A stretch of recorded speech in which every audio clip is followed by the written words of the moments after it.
Hi, everybody. It's Mike from Here the Watchmen. And today's Watchmen Report, we're doing something we've never done before. We are going across the pond over to London, England, to interview Mr. Mark Sutherland. He is a director and producer of films and just an amazing guy who made the journey all the way from London to Dallas, Texas, to attend the last Here the Watchmen conference. We had the pleasure of meeting him there. Jeannie and I did, and I've started to do some research into what he's doing. And you need to know what he's doing and how to get a hold of him. And Mark, thank you so much for joining us. Well, the pleasure's mine, Mike, and thank you very much for inviting me on. And it's lovely to see you from this side of the pond, having met you in Dallas. Well, Jeannie and I are gonna have to get over there to that side of the pond eventually. Here, we're busy with doing everything that we do up here for Here the Watchmen, but hopefully we'll get there. Now, Mark, tell me for a minute. I know in 2010 your life changed when a buddy of yours sent you Steve Quayle's website. Tell me a little bit about how that led you to end up going to a conference in Dallas, Texas, all the way from London, England. Absolutely, a very good friend of mine who's in fact an Anglican church vicar. We had sadly had to leave a church, or given the left hand of friendship. That's another story. But we ended up in this church, and my dear friend Lee said to me, "You need to look at this website. There's some stuff on here that would make some great film ideas, amongst other things." And I started looking at Steve Quayle's website, and I started down the rabbit hole, and then I stopped. I turned back, grabbed my Bible, and continued down the rabbit hole. And frankly, I haven't stopped. And that led me, I mean, there are many people that I listen to over here, whether that's L.A. Marzulli, Hagman and Hagman, Lisa Haven, etc., and of course regularly visiting Steve's site and others. And we don't have access to that kind of teaching over here. So that has become a total lifesaver, completely and utterly changed my life and my world paradigm, to say the least. And I haven't stopped going down. So I was very grateful to come out to the conference in Dallas. I wanted to come last year, but I was really grateful to be able to come out, because it convinced me, I know we laugh about it in one sense, but it actually convinced me that I'm not a lunatic and I'm not mad, and that actually God is up to some amazing things and what is revealing to his people at this time. Well, we were so blessed to have you there, Mark. I mean, it was a pleasure to meet you and spend some time with you. So tell our listeners a little bit about what it is that you're doing with your films and the work that you're doing right now over there. I earn my living in a variety of different ways. I worked on my first feature film in 1992. I also have an education background, having taught in schools. But I work as a freelancer in the TV and in the film industry in various roles. I'm a carpenter by trade, so I've art directed television shows, designed a few low budget films, produced a lot of short films. And a couple of years ago, a young film director friend of mine wrote a script and entered a film competition with a film called Between Lambs and Lions, which takes loosely based on the book of Daniel, and it sets it in the modern context of the political machinations of Washington politics.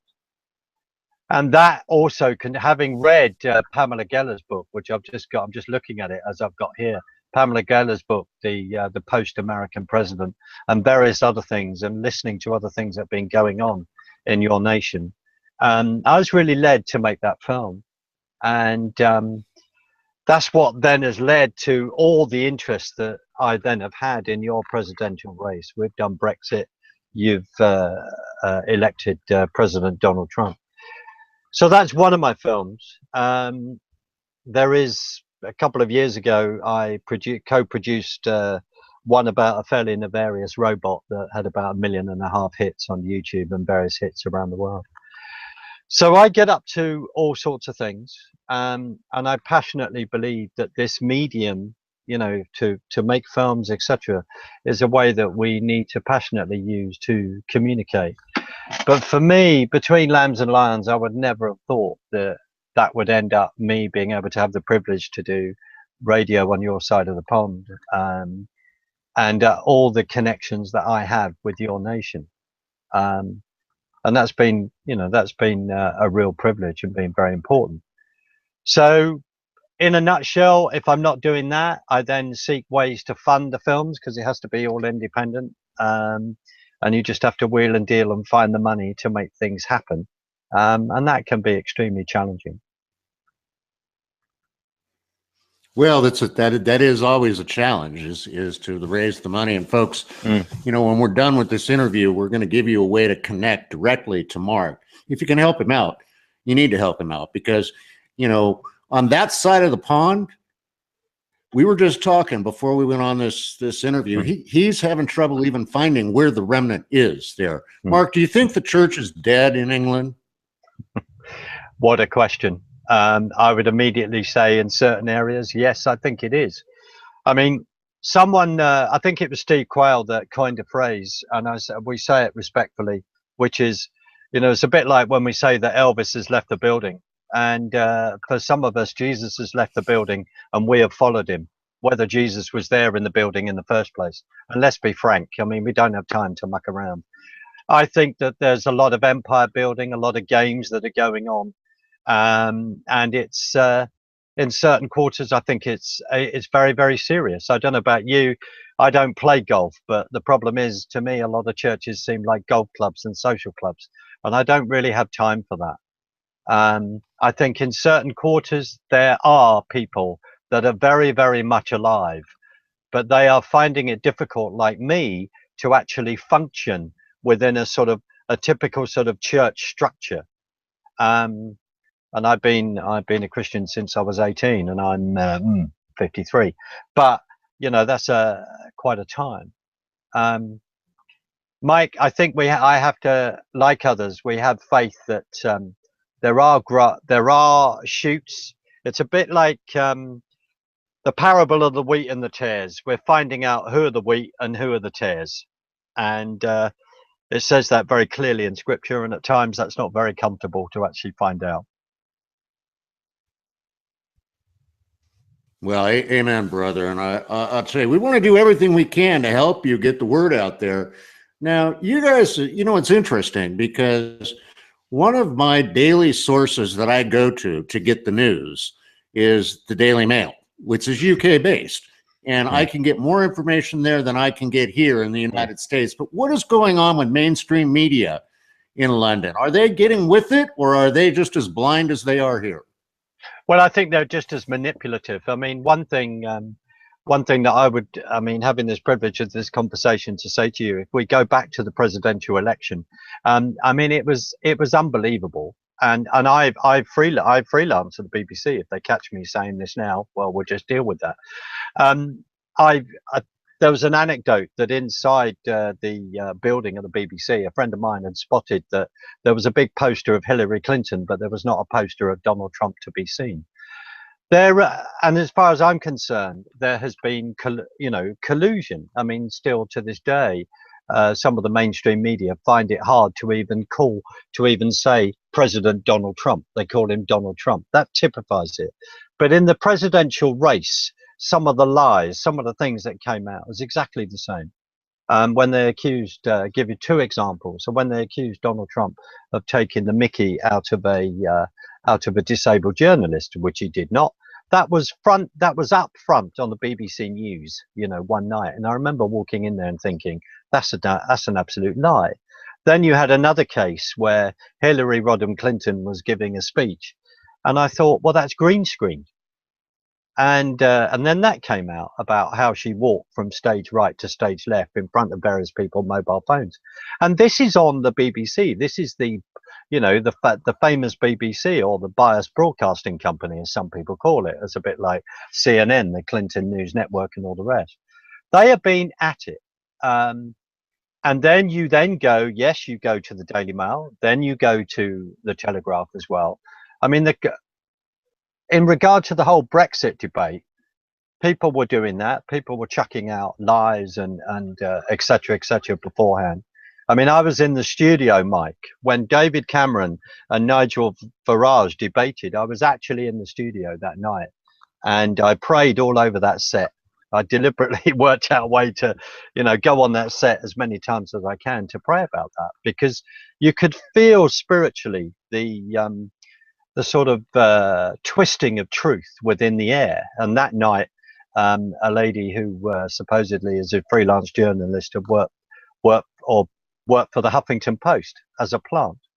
So answering the question, sorry, there has been huge manipulation going on, and it is incredible, as you hinted before we came on, about the fact that you have to go to the Daily Mail to find out the truth about what is going on your side of the pond. And also to bear in mind that an ex-director general of the BBC, Mark Thompson, this is fact, then is editor, I think, of either the New York Times, I think it's the New York Times or the New York Post. So we have to draw a conclusion that I think there is collusion, and there is manipulation on both sides of the pond.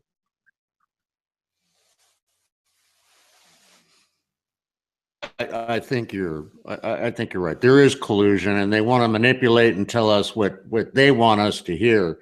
You know, so much has gone on. I mean, you've had some brutal terror attacks over there, and you have a very large Muslim community right there in London. How is that all working out, and what is the sentiment of the people, the English people, about this influx of Muslims into your country? That's very interesting, isn't it? Because as I was just saying before we were speaking before, there are two strands. You know, we have Islam, and we have people that are Muslims. I want these people who are Muslims to become Christians, because that is the only answer.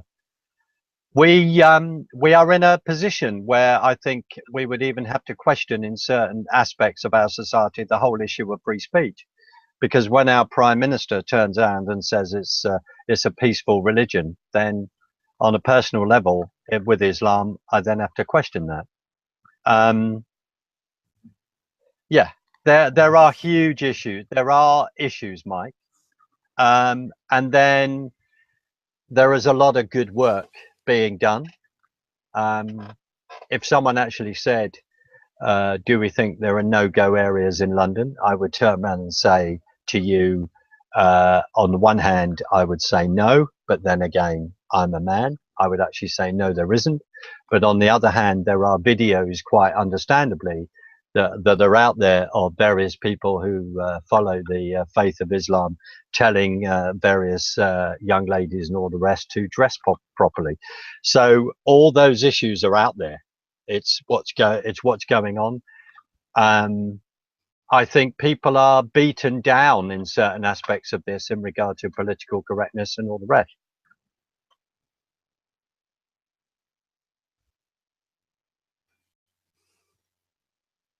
Well, Jeannie's joining us again right now, and Mark, she has a question she'd like to ask you. So, Mark, I have a question that has always intrigued me, and that is, you know, there's the City of London, yeah, okay, which is separate from London, the city, right? Absolutely, which is the banking district, financial hub. Yep. Correct. Right. Yep. Okay. So, and that's primarily run by the Rothschilds, correct? Yep. And that's what we are told, at least here in the States. So my question to you is, do you believe that the Rothschilds, the Bushes, the Rockefellers, the Warburgs, whoever else is out there, are they all on the same team? Are all these globalists, George Soros, are they all colluding together, or are they fighting for world power? Very interesting question. I think they are all. I think They have all colluded.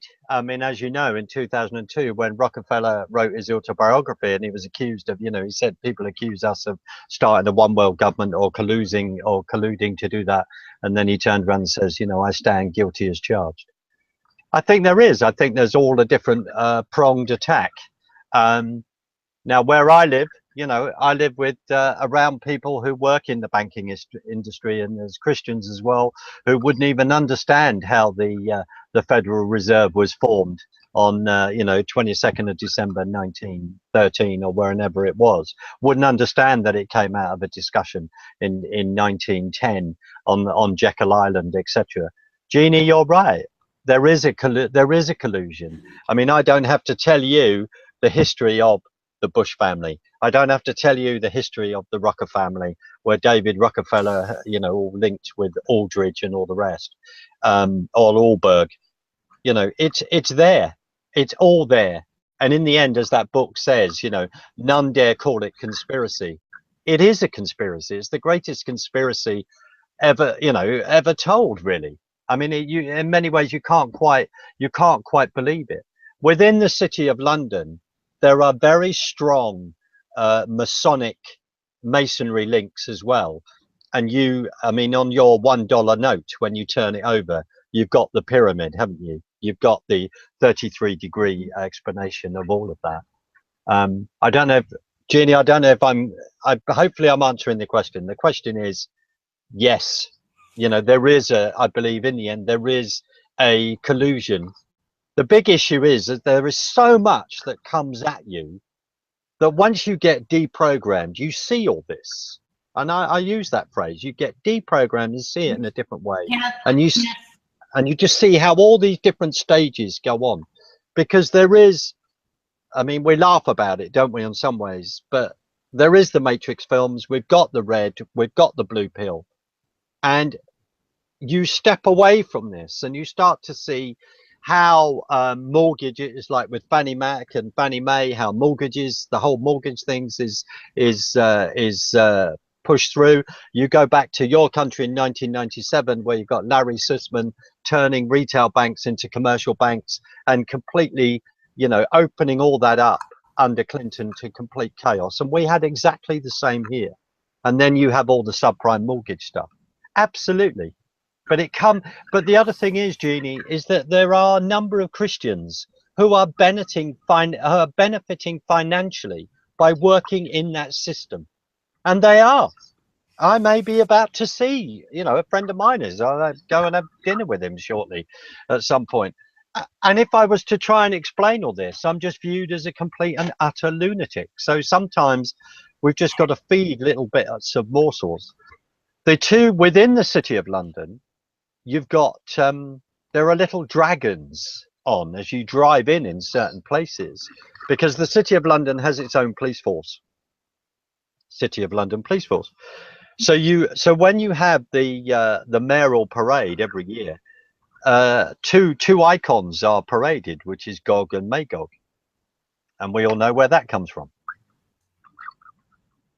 Right. Yeah. Well, so just to clarify what you've interpreted, knowing that, you're in London, you guys are kind of ahead of the curve in terms of things that have been broken down by the New World Order system. Like, for example, aren't your gun rights in a way?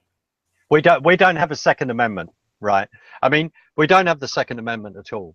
And to quickly, if we bring in Brexit as part of this discussion, if we just quickly look at that, I made a documentary called Flexit, the movie, which was the definitive guide to explaining how the UK leaves the EU and defends its economy. Nothing was said in the debates in regard to the EU debates over the fact that the European Union was founded approximately around about 1924 as an idea, as a supranational government that would take away, treaty by treaty, the democracy of each individual country that joined it. And two people I know wrote a book called The History of Europe and the Great Deception. It's a seminal book written by Richard North and Christopher Booker. Christopher Booker writes in the Daily Telegraph every Sunday.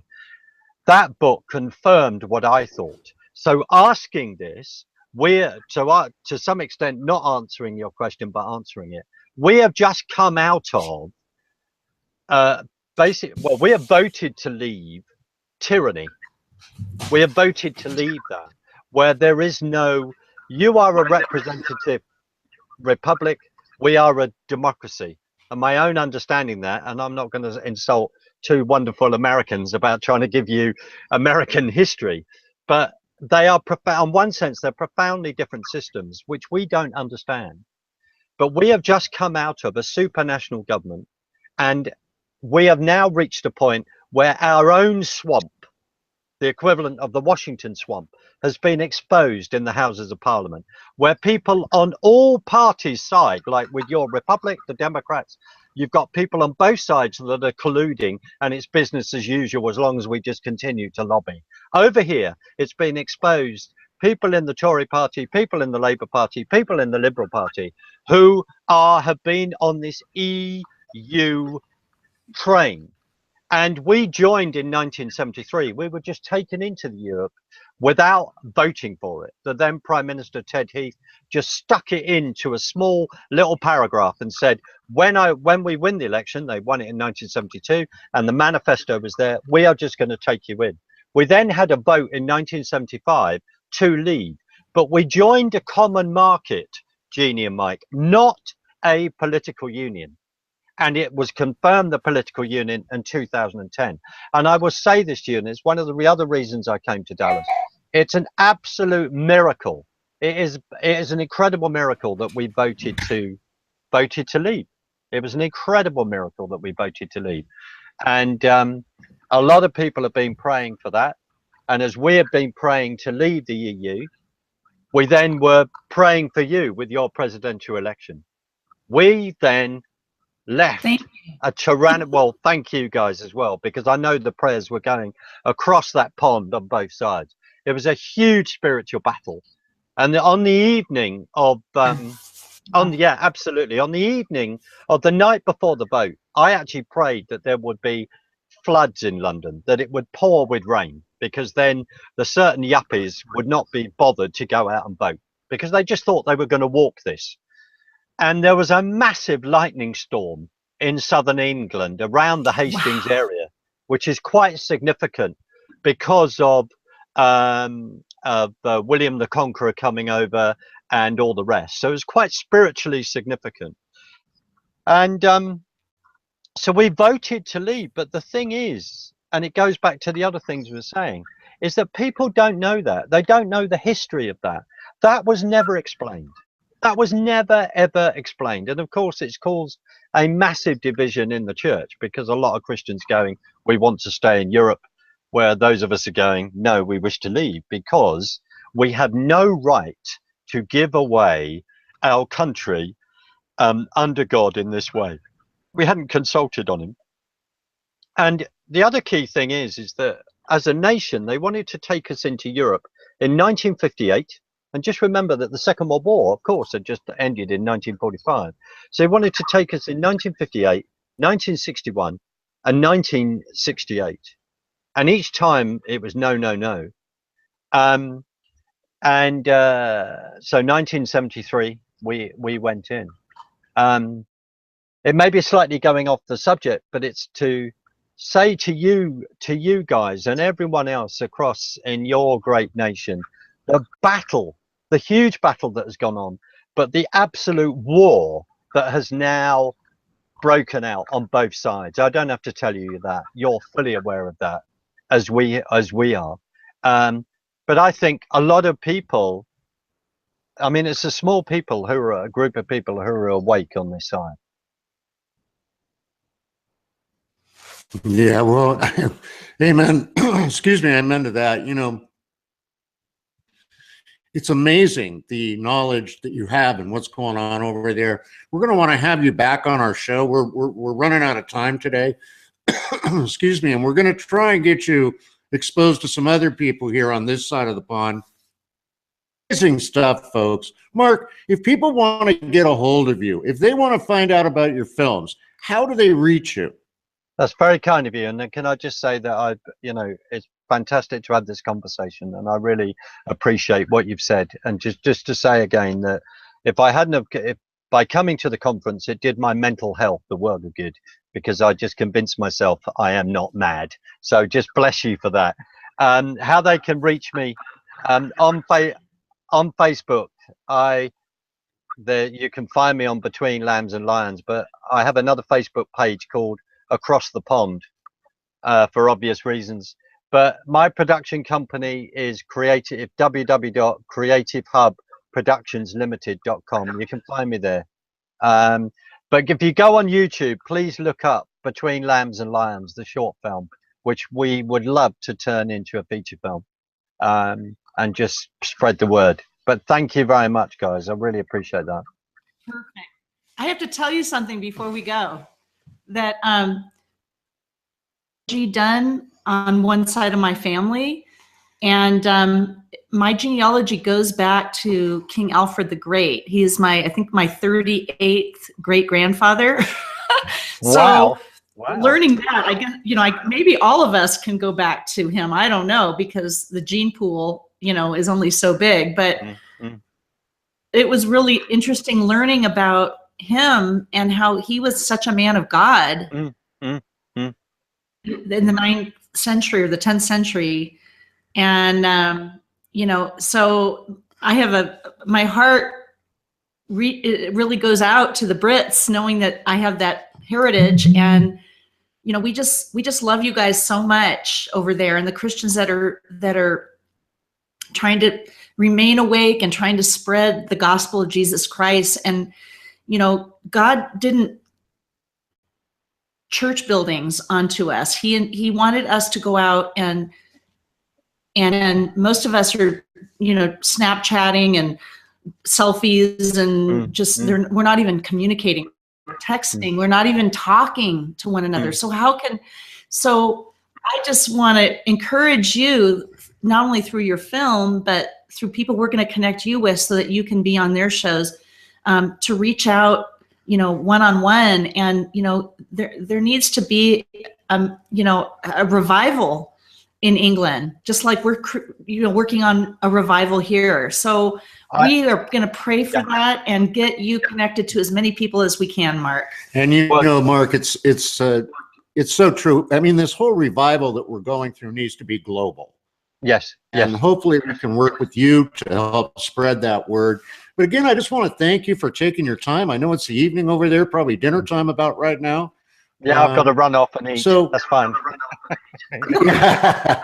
Well, listen, God bless you for all you're doing over there, and for joining us today. And we're going to have you back on the show in the next couple of weeks. We'll talk about some other stuff that's going on there, and keep this channel open. So, folks, until the next time, until we see you again on the Watchman Report, please pray for our country, pray for England, pray for all of us that are in this fight for Jesus, and to help us keep going.